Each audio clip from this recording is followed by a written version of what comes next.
भर्गो देवस्य धीमहि धियो यो नः प्रचोदयात्।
हर कोई ये सोच होती है कि वो उनका जो संतान हो वो श्रेष्ठ हो, अच्छा हो, कुल वर्ग के लिए अच्छा हो, समाज के लिए अच्छा हो। मात्र सोचने से नहीं होगा, उसमें हमको उसके लिए मेहनत करनी पड़ेगी। ठीक है ना? देखिए ये जो संस्कारों की परंपरा 4 युग से चलता रहा है, इसको पूरा करेंगे तो बहुत लंबा लगता है ना। तो जैसे भगवान राम, उनका जन्म कैसे हुआ? यज्ञ से हुआ। उनके जो पुत्र हुए उनका भी जन्म कैसे हुआ?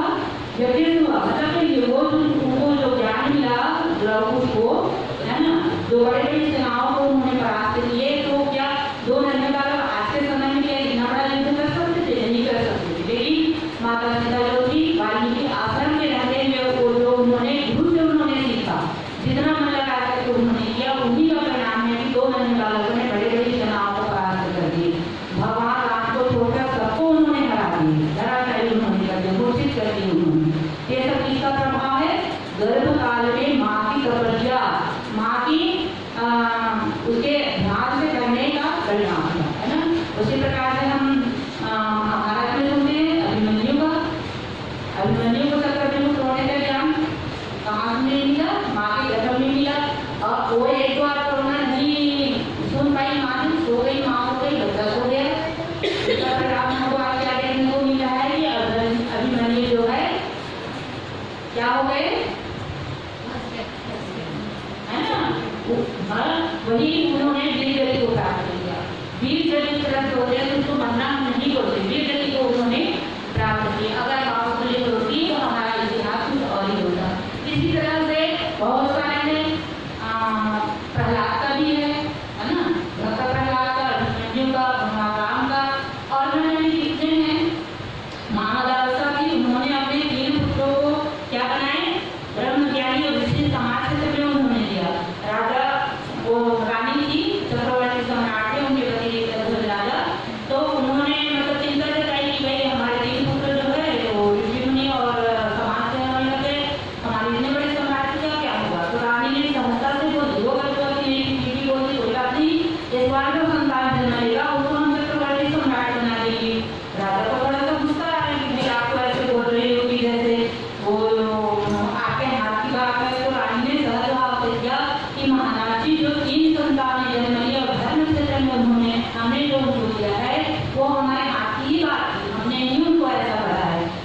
गर्भ में संस्कार करने की जो विधा है वो हमने सीखा है ना। समय आया, रानी गर्भवती हुई और उन्होंने अपने राजमहल का पूरा वीरों से सजा दिया।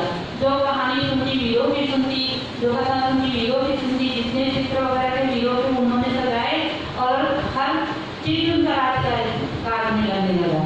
तो परिणाम हमारा क्या हुआ, जो उसका चौथा संतान हुआ वो जन्म लेकर के बड़ा होकर के चक्रवर्ती सम्राट ही बना।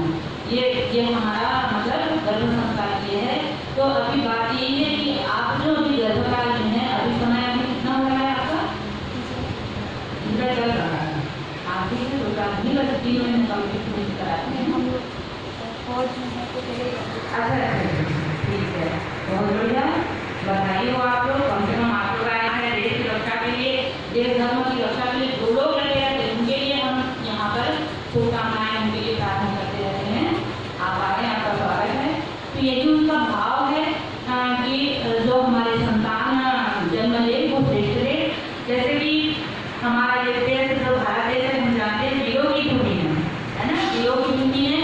ये वीर कहाँ से आए, एकदम दिक्कत है। जब हमारे देश स्वतंत्रता की लड़ाइयों में जब झगड़ा हुआ था है ना, जब हमें कहीं किसी भी तरह से कहीं से भी मतलब समझ नहीं आ रहा था कि कैसे हम अपने देश को स्वतंत्र कराएं, स्वतंत्रता की लड़ाई से हम उसको छुड़ाएं, कुछ भी समझ में नहीं आ रहा था। तो मैं भी सुनी हूँ कि महर्षि अरविंद जो थे उन्होंने पांडिचेरी में जाकर के उन्होंने तपस्या की। उन्होंने देश भक्तियों को आवाज़ी के श्रेष्ठ आत्माओं को उन्होंने आवाज़ी की कि भाई हमारे जो भारत देश है, जगत जो बना हुआ है उसको आप लोग फिर से बनाइए, अच्छे गर्भ स्थान बोल करके, अच्छे गर्भ बोल करके आप लोग आइए, जन्म लीजिए और हमारी देवभूमि को फिर से स्वतंत्र कराइए। उन्होंने अपनी तपस्या में मतलब उन्होंने प्रार्थना की, जैसे मैं भी सुनी थी।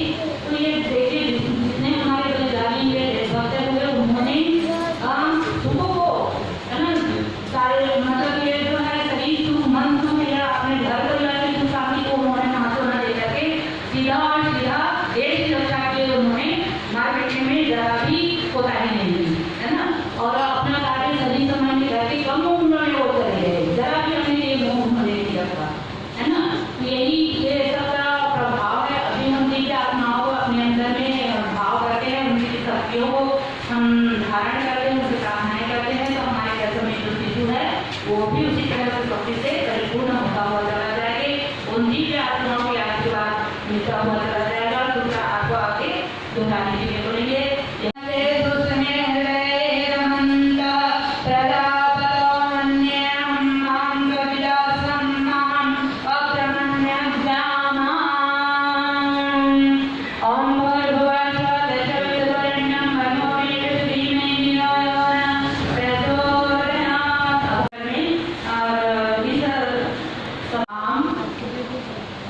स्वाध्याम करोमि, हम दिव्य चेतना को धारण कर रहे हैं। ओम भूयो भूयो विधास्यामि, यह क्रम आगे भी बनाए रखेंगे। देखिए यहाँ पर बोल रहे हैं